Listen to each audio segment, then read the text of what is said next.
It's always interesting to me to go back and watch a show from the beginning to see how well it holds up, whether it's a show I like or even a show I don't like. I always find it fascinating to see how well its early days held up compared to its final outings and see if it got better or it got worse, or if it stayed about the same, or if it went just completely batshit insane. I'm not going to be going episode by episode in this part of the retrospective, mainly because there's over 220 of them, not counting the 2 films, and frankly, doing that for the Powerpuff Girls, despite me having a fucking good time doing it, wore me the hell out. Instead, I'm going to go season by season, discussing things like potential themes that seasons introduce, writing choices, animation, the characters, just see how each season stacks up overall. I am going to spotlight some episodes from each season, mainly my favorite episodes and least favorite episodes, just to give you an idea of what I felt worked and what didn't work for each particular season. Of course, that goes for the 2 films as well, Across the Second Dimension and Candace Against the Universe. It's always just interesting to me to look back at things with a critical, but reasonable mind. I'm not a total negative Nancy, or at least I tell myself that. So, yeah, let's just get to it, shall we? I always find it funny to go back and watch season 1 and just marvel in how much the show has changed and evolved over its run. Its writing style, its jokes, its timing, the animation, the character models, all of it, it just doesn't compare when you compare season 1 to season 4. Now, I don't hold that against season 1 specifically, I just find it interesting to think about. Something else that's interesting to think about is the show's roots. We all know about the show's pilot episode, Roller Coaster, and we know how it premiered in 2007 after High School Musical when that was still a thing for some reason. What you may not know is that there's actually an animatic of the original pilot episode, completely free for public viewing on YouTube. Watching the animatic and the actual episode back to back, it really opens your eyes as to how much went into changing what the show ended up being. For example, one of Phineas's most notable traits in season 1 was that he was more sarcastic than in later seasons. What are you doing? Homework. It's summer. That's cool. You wait till the last minute then. And one place in the animatic where this becomes really noticeable is in regards to Isabella's crush on Phineas. In the series proper, Phineas is shown to be completely oblivious to Isabella's hints about having feelings for him, to the point where it becomes mind-numbingly stupid how far and how hard they push it near the end, but that's a whole nother discussion later. Originally, however, in the animatic, Phineas is shown not only to be aware of her crush on him, but to be annoyed by it. Isn't that kind of impossible? Is there something I can do for you? Well, up yours, you little shit. As much as him being oblivious kind of annoys me and near the end of the show's run, I'd much prefer that interpretation than what the animatic was going for. At least there you can chalk it up to him being a little boy and not understanding these feelings. That's too bad. I thought the 2 of you, a boy, a girl, alone in the city of love, I thought romance was a foregone conclusion. Oh, never mind! You're just an asshole! I'll come back to this later. I think season 1 overall is really good. A lot of the episode plots are really interesting and neat. The majority of the jokes do land the way they're supposed to, and they're freaking hilarious. But even with all the great-ass stuff that came in season 1, you definitely get the feeling that they were trying to find their footing in season 1. As I mentioned in part 1, it definitely feels like the pacing is a little bit slower in season 1 compared to seasons 2, 3, and 4.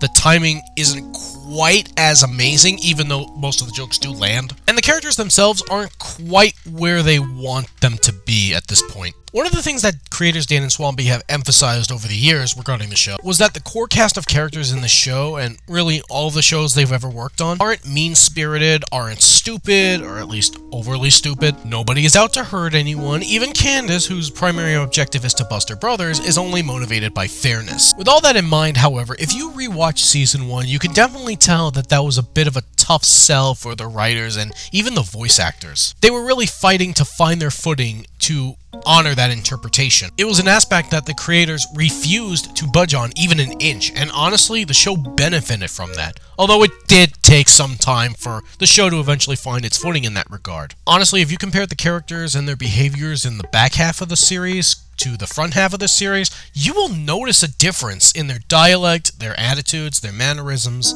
their deliveries. It's all there. If there's one character that I think actually personifies this mindset better than all of the others, I would actually say it's Doofenshmirtz. I said in part 1 how Doofenshmirtz isn't an intimidating character, and I do stand by that, but I do have to say, in season 1, you could kind of argue that he was intimidating. I mean, for the love of God, in the pilot episode, his plan is literally to reverse the rotation of the Earth. Who knows what kind of catastrophic consequences could result from that?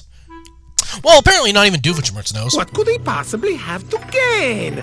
Well, let me just answer that by saying I haven't really worked out all the bugs yet. His schemes in the early part of the original run were certainly far more diabolical than later on. Really, starting in Season 2, his evil schemes got a lot more petty than in Season 1. Also a lot more random, if I'm being completely honest. Not that they were bad, necessarily, it's just that, well, there's a reason why I don't think he's intimidating. And yeah, I most certainly believe that Doof becoming a good guy was not a thing that was conceived remotely near the beginning of the show. And then there's the bully character, Buford. Going from literally threatening to beat Phineas up in his first Focus appearance. Yeah, so it turns out that Buford's first appearance wasn't actually the episode Raging Bully, like I said in part 1, but rather the episode Lawn Gnome Beach Party of Terror. That being said, I still consider Raging Bully to be his first real appearance because it's the first one to give him a significant amount of screen time, and it's the first one that I always think of, so, you know.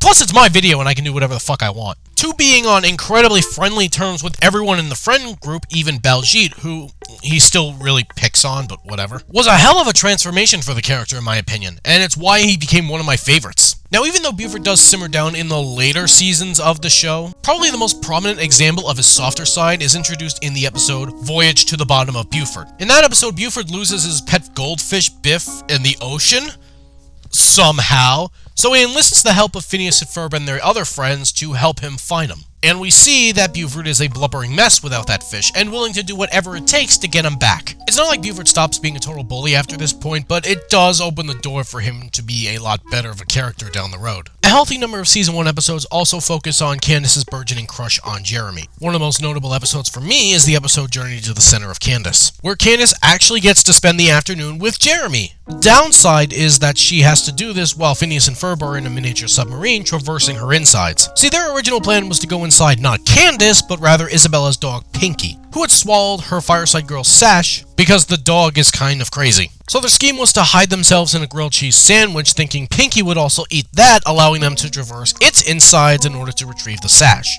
Unfortunately, they didn't account for one thing. Candace loves grilled cheese sandwiches. Yeah, the show would even go on to emphasize the fact that grilled cheese sandwiches are Candace's favorite food, while also emphasizing the fact that she's supposed to be lactose intolerant. And no, I'm not kidding. How come Candace's favorite food is grilled cheese if she's allergic to dairy?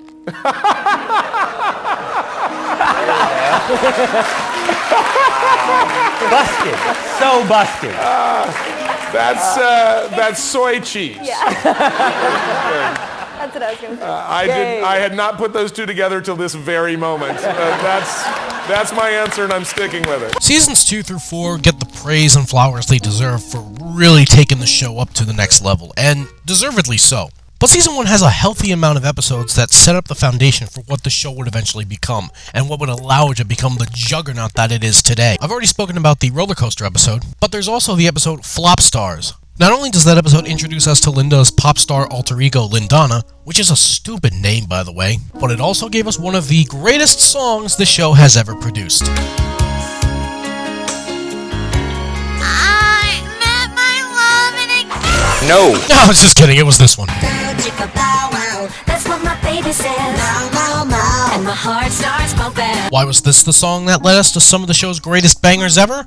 Fuck if I know, I'm not a network executive. But it did, and even though I'm personally not a huge fan of this song, at least compared to the rest of the show's soundtrack, I still appreciate it for what it did for us. Although I will say, massive missed opportunity on the show's part to not reference this in Act Your Age. There's also Raging Bully, which was Buford's first Focus episode, if not technically his first episode. But you may or may not remember there was also one other relevant aspect to the episode that I don't really see get talked about. Own it! World Heavyweight Boxing Champion Evander Holyfield? Who the fuck is this guy? One of the core tenets of the show that made it so beloved and wonderful were that storylines that involved this kind of behavior, you know, typical kid bullying, having to deal with someone you don't like, were pretty much non-existent from the show, with this being one of the very few exceptions. And even then, it's just a harmless thumb wrestling episode. It's still funny. What I think is even funnier about this is that it's actually one of my favorite episodes from Season 1, and I'm being totally serious. Admittedly, a large chunk of that is the Doofenshmirtz plots carrying the story. I mean, come on, to be fair, it's pretty much impossible to top the backstory of neither of your parents showing up for your own goddamn birth. Once again, how does that work? But the Phineas and Buford interactions are actually pretty funny, and I actually didn't mind Candace in this episode. Yeah, I tend to notice that it's most of the early Season 1, Season 2 busting plots that I tend to tolerate better. As much as I'm not a fan of the gag, I will say I don't feel like it really felt beaten into the ground until like Season 3 or somewhere around that time, which I'll get into more as we go through the seasons. Another notable episode to touch upon in Season 1, It's About Time, which also served as the first 22-minute episode of the entire series, where the boys would build a time machine inside of the Museum of Natural History and get themselves and Candace trapped in prehistoric times, while Dr. Doofenshmirtz would find a new nemesis in Peter the Panda, resulting in him and Perry the Platypus breaking up in a heartfelt and hilarious bit. I miss the moments when we didn't get along. What the hell's going on? Oh, but don't worry about them. They get back together during a taping of the Dr. Phil show, or at least this universe's equivalent of the Dr. Phil show. Perry the Platypus, I'm so sorry I hurt you. No, you're not. Also, stupid question, but Doofenshmirtz has historically been unable to recognize Perry without his hat. It's kind of one of the running gags of the series. How is he able to recognize him now? For all he knows, this could be just some random platypus that they pulled off the street just to fuck with him. Why is this the one time in the show's run that Doofenshmirtz can recognize him without the damn hat? I don't understand! This also raises an unintentionally hilarious question about how Auka works. So we know that Auka agents can be replaced and switched off of their nemesis under certain circumstances, but I wasn't aware it was possible for it to happen the other way around. What, is this like a sore loser clause that the bad guys can invoke in Auka's contract? How the fuck does any of this work? Hold it. I think I know what the problem is. It says tie machine. He left off the M. Oh. So by that logic, I could write money machine on these blueprints and I could become a trillionaire, is that what you're saying? But yeah, It's About Time is the first double-length episode that the series produced and is the best double-length episode of the season. Is what I would be saying if Dude We're Getting the Band Back Together wasn't a thing. Because yeah, for as great as It's About Time is as an episode, when I think of the highs that Season 1 reached, this is the episode that I think of. For one, it's one of the few instances in the entire franchise where Candace is on the exact same side as Phineas and Ferb. That almost never happens, so I appreciate it when it does. Where here they decide to team up in order to reunite an old band that their parents loved as young adults, all to assist their father Lawrence, who, like any typical man, forgot his wedding anniversary. Don't worry, Lawrence isn't like your typical cartoon dad. He's not a total idiot, but come on, dude, really? But on top of the characters being really likable in this episode and the jokes being spot on, the music, holy crap, the music is fantastic. I don't think there's a song in this episode that I dislike at all. And it would properly establish Love Handle as a recurring mainstay in the franchise itself. Also, every song in this episode is a 12 out of 10, so that is also helping it. But of course, these weren't the only double-length episodes of the season. We had another one not too long later that actually gave us a really nice first glimpse into the relationship between Isabella and Phineas, entitled One Good Scare Ought to Do It, where Phineas decides to cure Isabella's bout of hiccups by building a giant-ass haunted house in order to scare them out of her. And considering that for two of his friends, the scariest things they could come up with are a failed math test and a tiny-ass little girl that should have no business intimidating them, it's no wonder that it took Phineas nearly falling to his death to scare the hiccups right out of Isabella. Funny enough, this particular episode gives us a gold mine of material. Aside from just the obvious stuff I'm talking about, I rarely see this line get referenced. Set fire to the sun! Seriously, how the hell did that not become a meme? Also, Doofenshmirtz had a mentor that apparently looks like what some guy who's doing a parody of Dr. Doom would look like. Seriously, am I supposed to be intimidated by the bucket he's wearing on his face or amused? Because I am neither. Oh yeah, and this episode also marked the first unofficial official date that Candace and Jeremy had together, even though it was at Jeremy's house. This was also the episode that introduced us to the little treasure known as Susie Johnson. Yes, she's a little shit, but she's our little shit. Wait, that does not sound right. Wait, stop. Unfortunately, I can't say that I feel like this episode is as good as It's About Time or Dude, We're Getting the Band Back Together, but it's damn enjoyable in its own right. If nothing else for me, the Phineas-Isabella interactions really carry the episode's story for me. Mind you, this was long before the Isabella-Phineas dynamic had been beaten into the ground by a dead horse. No, not like a dead horse, by a dead horse. It was that painful. But it is still one of my favorite episodes that prominently features this dynamic. There are 2 more 22-minute episodes in Season 1 that we have to talk about. One is one that I distinctly recall being labeled as the season finale, but actually isn't because of some stupid scheduling or production shenanigans. I don't know. Point is, I'm talking about Out to Launch. One where the Phineas-Isabella dynamic doesn't quite work for me as well as One Good Scare did, but it's still an enjoyable episode. So Lawrence buys the boys their own space star or whatever, because apparently that's still a thing, and they go venture out to space in order to check it out. While on the side, Candace and Isabella are struggling to ask their respective crushes to the summer dance or whatever the fuck it's even happening. Oh, it's a girls' choice dance thing, and the girls have to ask the boys out because... Okay, look, I was a social hermit. I don't know if this was a common thing in reality, whatever. I don't know. I'm not quite sure what it was about this episode, but this kind of premise didn't quite gravitate to me in the same way that Candace's previous interactions with Jeremy or Isabella's previous interactions with Phineas were able to gravitate to me. I think I have an idea, but I'll talk about it more when we get to the appropriate episode where it really just culminates into such nonsense. Also, Doofenshmirtz hates shadow puppets, and honestly, that's the funniest part of this whole episode. So upon re-review, 4 out of the 5 22-minute episodes are either home runs or just really damn good in their own right. But that still leaves the 5th 22-minute episode, and ironically or not ironically, my least favorite of the bunch. Say, do you actually despise Phineas and Ferb and wish they would get traumatized to the point where they would just become husks of their original selves? Well, if you do, this episode is for you. There are very few episodes of this entire series that I actively, genuinely dislike with such a visceral reaction, but this is unfortunately one of them. Now, structurally, the episode is fine, for the most part. Most of my disgust is subjective and personal, as in, I don't like seeing these characters in a situation this stupid and uncomfortable, and that truant officer's death was not nearly painful enough. Of course, I'm screaming into the void because all of this was a dream. What? Actually, I take that back. It was a dream within a dream. What? The episode serves to detail a possible timeline where Phineas and Ferb eventually get busted, and Linda finally gets more than 2 brain cells working at the same time. When Dan says it took time for the writing crew to really nail down the fact that nobody is supposed to be a jerk in this episode, I tend to think back at this particular episode as something he didn't want to do regularly. Because yeah, this episode is very uncomfortable, and not in a good way either. Like, obviously, yeah, I know that the truant officer's efforts to brainwash Phineas and Ferb into being quote-unquote normal kids is going to be undone before the end of the episode. That's all fine and good. That doesn't mean I like seeing it play out. Also, please never ask Vincent Martella to do monotone line reads ever again. Creative acts are imitatable and dangerous. That was the worst thing I ever heard. Also, this episode features something that actually doesn't come around very often, if ever again after this, and that's Stacy singing a musical number. And she's actually pretty damn good.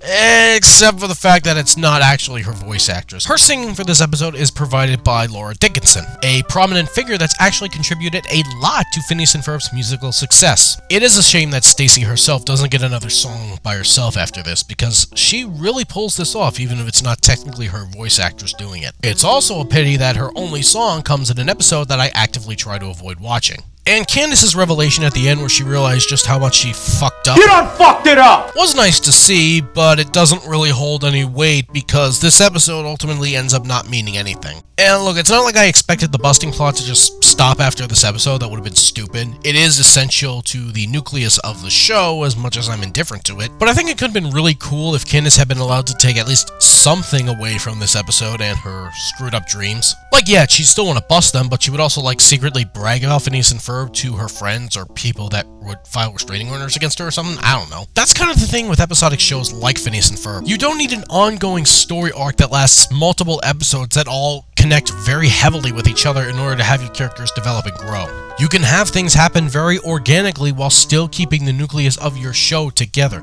It can work. But I guess in the grand scheme of things, it's not really that big of a deal. I can just choose to ignore this episode and not watch it because it really doesn't affect anything in the grand scheme of things, which is Really funny when I think about it, actually. See, one of the benefits of having double-length episodes is your show has a chance to introduce some elements that could potentially shake up the status quo going forward. With that said, that's not necessarily relegated to just the 22-minute or 44-minute episodes.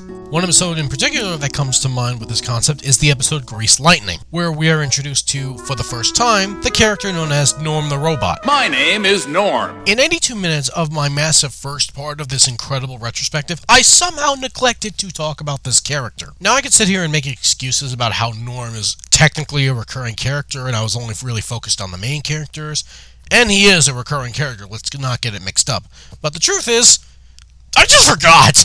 Part 1 took me like 4 months to complete. Remember, at this point in time, this is not a full-time thing, nor do I intend for it to be. It's just a freaking hobby. And I'm also not scripting this either because that hinders my ability to pull the best jokes out of situations. So yeah, I just totally forgot to talk about him in part 1. So I'll briefly talk about him now. Norm is the robot assistant / platypus killer thing that Doof constructs in Season 1, that eventually just morphs into him being just Doofenshmirtz's assistant or even housewife or whatever their relationship is. His original intent was just to destroy Perry the Platypus because, as Doofenshmirtz put it, the greatest enemy of the platypus is man. Which is why he built an android, you see. You're an idiot. Doofenshmirtz's relationship with Norm is very interesting to me. For the most part, Norm is subservient to Doofenshmirtz and his schemes, but not entirely because he does have his fair share of snappy comebacks at Doofenshmirtz whenever he insults him. I still think you should have added more green onions. Well, next time you can do all the cooking, and I'll stand around coming up with evil plans that ultimately fail. Yeah, Norm was kind of awesome. It's like the relationship you would think that Doof would have with his own brother, but doesn't. And he certainly gets a few episodes in seasons 2 through 4 that really showcase just how funny of a character Norm actually is. But we'll get to those when we get to those. And on the subject of status quo changing episodes and characters, Django, despite technically being in the main cast for the first season, had only 2 appearances in Season 1, Jerk de Soleil and Oil on Candace, and of those 2 episodes, the only one that was actually a legitimate focus on him was Oil on Candace. To be fair, that episode is really good, but that's still pretty sad. Season 1 is also where we get to meet Phineas and Ferb's respective grandparents. Both sets get a couple of episodes in this season to really shine, with Phineas's grandparents first appearing in the episode Get That Bigfoot Out of My Face, and Ferb's grandparents first appearing in the episode A Hard Day's Night. I'm not sure who exactly I would say is my favorite supporting character, but Phineas and Ferb's grandparents are definitely up there. That brings such a wonderful, youthful energy to the show, despite the fact that they are elderly. All of their appearances across the series are just wonderful. There isn't a single time where I dislike having them on screen. There's one more aspect that's introduced in Season 1 that I want to touch on before I move on to Season 2. See, there are a few times throughout the show's run, starting in Season 1, where both 11-minute segments of a half-hour block would tell the stories about a single adventure, but from different points of view. The most notable example, and the one that I personally feel did this concept the best, were the Season 4 episodes B-Day and B-Story. Get it? It's a pun. There are actually 3 total instances of this occurrence throughout the show's run. The other, more well-known occurrence is in Season 2, with the episodes Bubble Boys and Isabella and the Temple of Sap. But there is a third example that doesn't really get lumped into this example for some reason, and it comes in Season 1, with the episodes Unfair Science Fair and Unfair Science Fair Redux, Another Story. Unfair Science Fair showcases Phineas and Ferb helping Baljeet build a portal to Mars for a summer school project or something, or lest he settle for such an unflattering final grade. An A-. Wait, I just realized something. So you'd still be willing or able to give him a near perfect grade even if he had failed to turn in an actual functioning portal to Mars? What the hell kind of teaching is this? Meanwhile, Redux Another Story focuses on Candace feeling left out because she's a teenager and therefore an idiot, and inadvertently becomes the queen of the Martians that reside on planet Mars. Let's see. Candace, you loser. Bad friendships fail. Stacy. 6.5 hours later. Call you later, best friends forever, Stacy? You are made of stupid. To be fair, the show does establish that Candace does suffer from self-esteem issues, primarily because Phineas and Ferb are prodigies and, well, she's not. Granted, there's no true payoff for that idea until Candace Against the Universe in 2020, but still, they do plant the seeds here and there. Anyway, I really do enjoy this idea of having a central plot point be the focus of 2 separate 11-minute episodes without it being an actual 2-parter. It's like having your cake and eating it too, and the cake happens to be fucking delicious. And of course, I've only touched on the main plot of both episodes. The side plots in both episodes are also pretty entertaining. The meme of the baking soda volcano always winning the science fair is taken to a whole nother level. Perry helping Doof actually put together his evil scheme at the grocery store was actually pretty wholesome. Like I said, this is just a job to them. Guys? Explain yourself! Oh, and Unfair Science Fair guest stars Brenda Song, so this is a Maddie London reunion episode as well. If you get that reference, you're old. God damn it. Season 1 is a very interesting experience in retrospect. When you watch a Season 1 episode compared to a Season 3 or 4 episode, you can really tell just how the show was just trying to find itself. The catchphrases, the characters, getting the timing down on jokes. Like I said earlier, the biggest change is Phineas's personality. But none of this makes it a bad season. Aside from a couple of episodes that I really would not be interested in going back to rewatch, it still holds up overall, and it makes me even more excited to go back and rewatch Season 2 to analyze that. I'm doomed to be an incompetent flunky forever! Ever. I added the echo part. I'm here to tell you right now, we don't care. Let me tell you something. We don't care. If I had to pick one episode to stand out as my favorite from Season 1, I'd say One Good Scare ought to do it. I'm always a sucker for Isabella Phineas stuff, and this is definitely my favorite from the entire first season, and maybe the entire series as a whole, and I am not kidding. He legit built an entire haunted house just to help Isabella get over her hiccups. Not to mention the side plots being absolutely hilarious. Susie Johnson's introduction is pure gold. Oh, and far be it from me to neglect the real reason this episode is the MVP of the season. See, this episode is not just the introduction of little Susie Johnson, it is also the introduction to the single greatest meme to come out of Phineas and Ferb, the giant floating baby head. The truth behind that is that we had given a bit of the haunted house episode to one of our storyboard artists, a guy named Mike Dietrich, and said, just do a hallway scene and have a bunch of scary stuff come through. And he handed us, and one of the big scary things that he had was this giant floating baby head. And so we're there in a pitch looking at the wall, and it's like what is wrong with Mike Dietrich? If I had to pick a least favorite episode, I'd probably go with Phineas and Ferb Get Busted. I'm certainly not against the idea of Phineas and Ferb getting busted being explored in a Phineas and Ferb episode proper, but this was cruel and mean-spirited in a way that served no other purpose than just to be. I did not enjoy this episode at all, and Clancy Brown, Mr. Krabs, being the drill sergeant that breaks Phineas and Ferb, really couldn't save this episode, even if he is amazing at it. Yes, Mr. Krabs is the one that breaks Phineas and Ferb. Who would have thought? Oh, I also forgot to mention earlier, Geraldo Rivera also guest stars in this episode. And as we all know, fuck Geraldo Rivera. Noah's presence is not the reason this episode blows, but he's not helping. I'm not going to talk about the songs all that much in depth for a couple of reasons. For one, it would take an extremely long time for me to go through all of them in depth. I don't know how anyone does it. And two, I don't really want to piss off the copyright system. Even though my channel's all but dead, you never really know. What I will say is that if I had to pick a favorite song from Season 1, I'd say, and this might surprise you, Goody Two-Shoes Brother from Tree to Get Ready. But my Goody Two-Shoes brother, the favorite of my mother, is the one I want to smother in a ton of pigeon goo. Any song that Doofenshmirtz sings throughout the show is an automatic home run. It doesn't matter the subject matter. It's just that brilliant. Plus, he really just makes show tunes work. I don't know how the hell to explain it. Anyway, that's pretty much it for Season 1. Now, on to Season 2.